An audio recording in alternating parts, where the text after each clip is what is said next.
Okay, dear students, let us continue with this discussion on these algorithms. So now coming to the next part, so we have finished the fixed point algorithms. Now let us go to the floating point. So before going to the floating point arithmetic, let us see the floating point. You already know the floating point representation. So let us again recapitulate, right? So floating point representation.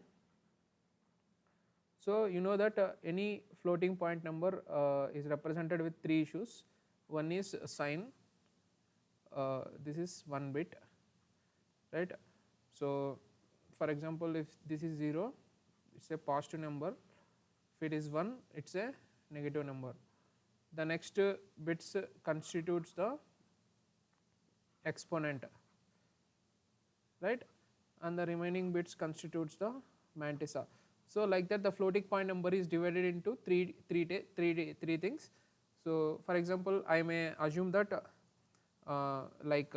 total 16 bits, for example it is total 16 bits, suppose I am telling, right. So it may vary depending upon the different representation. For example, your IEEE standard 754 standard will take 32 bits, right, or 64 bits, you know that already, just I am giving example, right. For example, your exponent, let us take exponent will take 9 bits in this, and sorry, mantissa will take 9 bits and exponent will take remaining 9, 10, remaining 6 bits, right. So total 16 bits, out of 16 bits 1 bit is sign, 6 bits is exponent, 9 bits is mantissa. So in such a scenario, how to represent the floating point number? So few things are there here. For example, let us take this number 19.25. So this is a decimal number, I want to represent in this format. So how to do that? First you represent this 19.25 in the binary, okay. So 19.25, 19, basically 19 is represent, you know this already concepts, how to represent 19 in the binary, 10011, right. Dot 0.25 is represented as 001, right. Now what we need to do, first of all, this is a binary representation of this 19.25. So first of all, in order to represent in this, first of all this is a positive number, so since it is a positive number, sign will be 0. So that is the first thing, you know already, sign will be 0, right. Next we need to find what is exponent and we need to find what is mantissa. Let us do that. First of all, I told that this number, this kind of number, first we need to normalize, right. So what is normalization? So this is normalization, means always we should have 0 point. This is a exactly this is a explicit normalization, you know that, right. So 0 point we should have, right. After 0 point, we should have a non-zero digit, this is compulsory.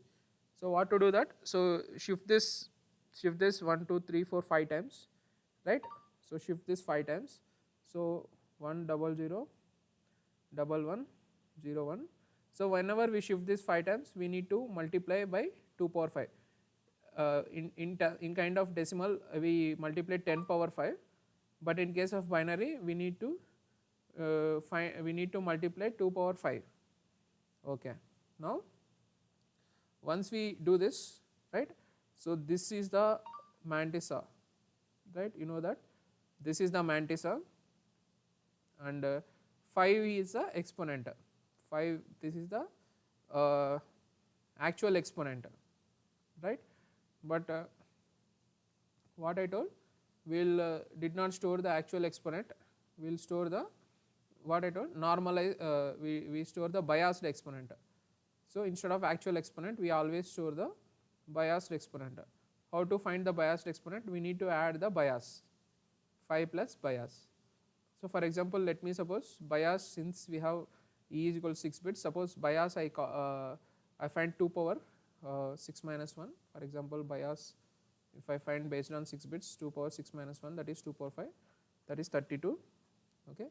So 5 plus 32 is nothing but 37.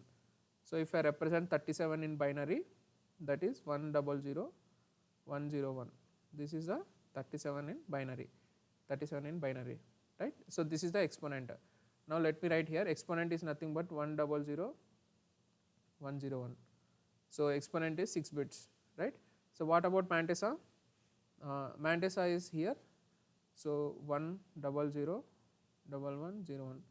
So since Mantissa is 9 bits, right, we have 1 2 3 4 5 6 7.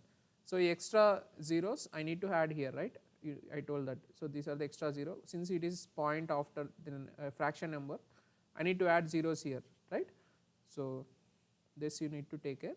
So finally I can represent this number in floating point format as 0, okay, exponent is 1 0 0 1 0 1, Mantissa is 1 0 0 1 1 0 1 0 0. So this is the sign, this is the exponent, and this is the Mantissa, okay. So this is the representation of 19.25, right. So in 2 bytes, right. So 1 byte is I can also convert this into hexadecimal, right. How to convert? So group into 4 bits 0 1 0 0, right. This is 4 bits, then 1 0 1 1, this is another 4 bits, this is 0 0 1 1, okay. So 0 1 0 0. So if I group into 4 bits, this is 4, this is B, this is 3, this is 4. So this is hex, right. So this is the number in hexadecimal. So I can write this is equivalent to, okay, 4B 34 in hexadecimal. I can write 0x. So this is 1 byte, this is 1 byte, this is 2 bytes, right. So 2 bytes.